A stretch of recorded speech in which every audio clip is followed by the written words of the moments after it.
En este video quiero mencionarles los pros y contras de este Smart TV 4K TCL P635, en este caso en tamaño de 50 pulgadas, el cual es un modelo del 2022 y hasta donde sé todos los tamaños disponibles tienen panel VA.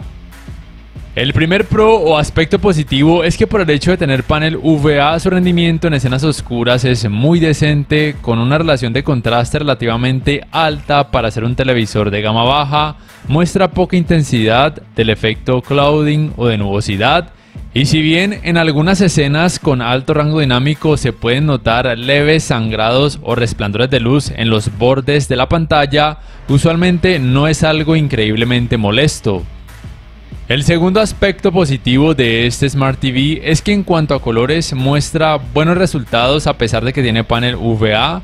Me parece de hecho que en esta área no tiene mucho que envidiarle a televisores con tecnologías de color cristal, de Quantum Dots o NanoCell. Y en cuanto a tecnologías de alto rango dinámico soporta HDR10 y HLG, pero es verdad que no soporta Dolby Vision. El tercer pro o punto positivo relativo de ese televisor es que cuenta con el sistema operativo Google TV.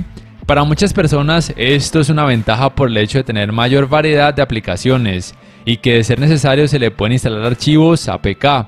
También permite la función de compartir pantalla y por supuesto soporta el asistente de voz de Google, pero no es compatible con la función de manos libres como si lo son televisores de esta misma marca de gamas un poco más altas.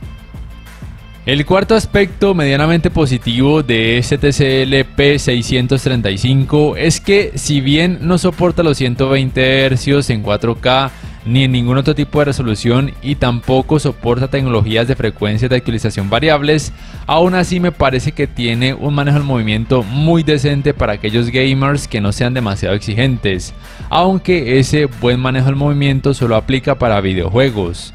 Además tiene buena calidad gráfica tanto en rango dinámico estándar como con aquellos videojuegos que tienen soporte para alto rango dinámico, en este caso hablando de HDR10 principalmente. Y sus tiempos de input lag no están para nada mal y de acuerdo a algunas páginas podrían oscilar entre los 14 y 15 milisegundos aproximadamente. El quinto pro de ese televisor es que es relativamente barato, costando entre 300 y 330 dólares, aunque este precio puede variar dependiendo de cada país. Y además, al menos aquí en Colombia, tiene 2 años de garantía, lo cual es un año más en comparación a marcas como LG, Samsung o Xiaomi. En cuanto a contras o aspectos negativos, primero tenemos que sus ángulos de visión no son buenos, con lo cual no es una buena opción cuando muchas personas deban sentarse alrededor de su pantalla. Por ejemplo, no sería el mejor televisor para ver un partido de fútbol con muchos familiares o amigos. Pero este resultado es algo normal en la mayoría de televisores que tienen panel VA. El segundo aspecto negativo es que el sistema operativo Google TV no permite que el control remoto del televisor sea sincronizado con decodificadores de señal digital, y para muchas personas podría ser algo muy relevante, aunque para otras tal vez pueda pasar como algo muy desapercibido. El tercer contra de este TCL P635 es que no cuenta con la tecnología Motion Estimation, Motion Compensation, con lo cual su manejo del movimiento al ver contenido con movimientos rápidos o barridos de cámara a través de aplicaciones de streaming o al conectar un decodificador de señal digital no será muy bueno, mostrando algo de efecto judder o de vibración. Y como puntos neutros tenemos que primero, su cantidad de brillo no es muy alta, aunque esto es algo normal en la gama baja. Además, esto le permite tener menos intensidad del efecto clouding o de nubosidad en escenas oscuras. Es importante además recalcar que su trabajo de escalado de imagen es relativamente bueno, nada sorprendente, pero recuerden simplemente que ningún televisor 4K actual va a mostrar resultados en 4K cuando la resolución del contenido sea demasiado baja. El segundo punto neutro es que no tiene el mejor manejo de los reflejos de luz natural ni artificial por su baja cantidad de brillo. Por ende, es verdad que es más recomendado para habitaciones que tengan poca iluminación o simplemente habitaciones totalmente oscuras.